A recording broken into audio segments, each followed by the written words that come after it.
Hey, Mr. Obama, I just had a dream about the commencement speech you made at Rutgers. In politics and in life, ignorance is not a virtue. Of course I agree with it. But I do have a problem with your speech, respectfully, for a whole other reason. I mean, obviously I agree that, It's not cool to not know what you're talking about. And of course I agree with you when you say... That's not keeping it real or telling it like it is. But I have to call you out for this particular phrase. While actual experts are dismissed as elitists, then we've got a problem. Mr. Obama, how could you say those words when the overwhelming majority of public school educators, who are the actual experts in the field, are ignored and dismissed by you? You said it yourself. When actual experts are dismissed as elitists, then we've got a problem. A big one. Then we've got a problem. I'm so glad you see my point, Mr. Obama. See, because when you say something but mean the opposite, then... That's just not knowing what you're talking about. Look, I agree with you when you say... If we get sick, we actually want to make sure the doctors, like going to medical school, they know what they're talking about. True.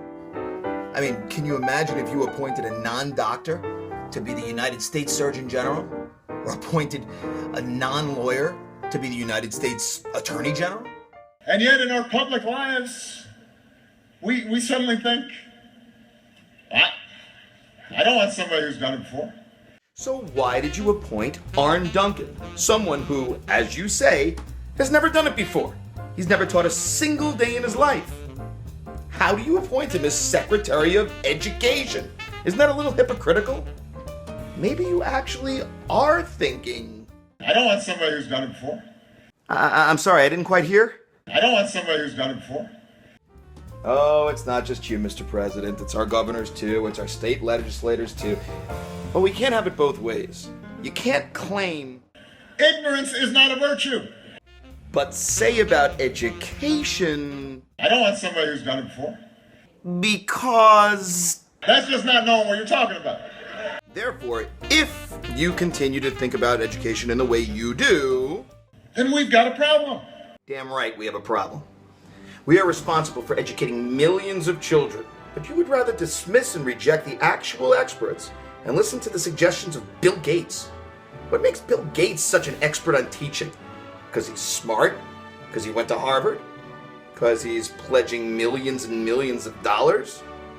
Millions and millions of dollars can change the way you think about someone. It sort of reminds me of a certain line from the musical Fiddler on the Roof. When you're rich, they think you really know. Mr. President, I love this country, and I know you love this country too. You and I, we don't want to see it decline. But you're rejecting facts. You're rejecting reason, and you're rejecting science. I mean, what do you think happens when you reject all of those? The rejection of facts, the rejection of reason and science, that is the path to decline. Trust the teachers of this country, Mr. President. Trust the good public school teachers of this country. It's not cool to not know what you're talking about. With all due respect, Mr. President, you're not acting too cool right now. Have a good day.